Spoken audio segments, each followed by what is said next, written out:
Today we're going to be inspired by an artist named Alma Thomas.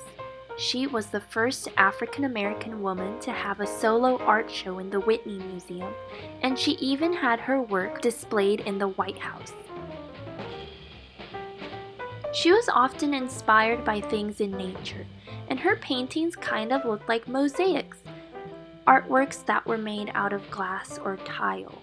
You can see Alma Thomas's paintings look similar like that because she leaves white spaces in between her paint strokes.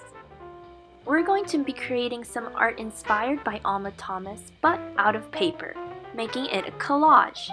You're going to have several different colors of squared paper. This will be for the center of your circle.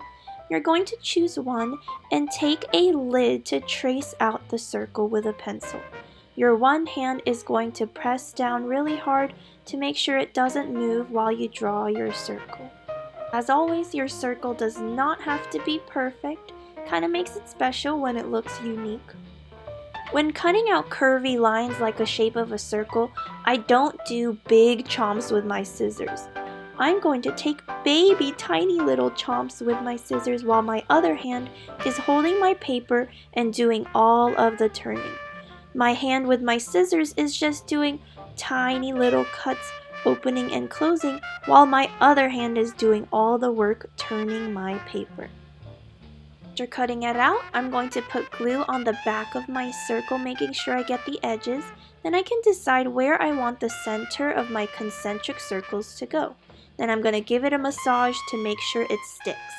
To make my concentric circles, I'm going to pinch a strip of paper and tear down to create thin pieces that is going to go around my big circle.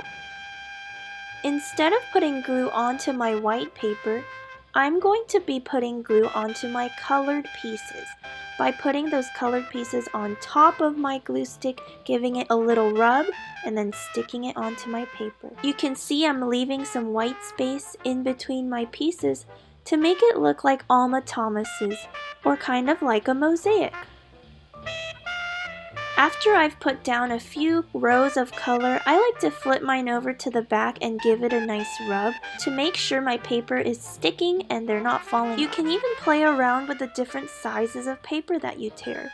Some can be really small and thin, like in the center of your circle, and then as you move out, you can even do some longer rectangle pieces. When gluing those longer strips, make sure you're getting glue on all parts of the back. With my thumb, I just move that strip around on top of my glue stick to make sure it gets all over the back. You'll continue this until you fill your whole sheet of paper with colorful pieces. After I'm finished, I'm going to give my paper a final rub on the back, and if any pieces fall off, you can take your glue stick and glue them right back on.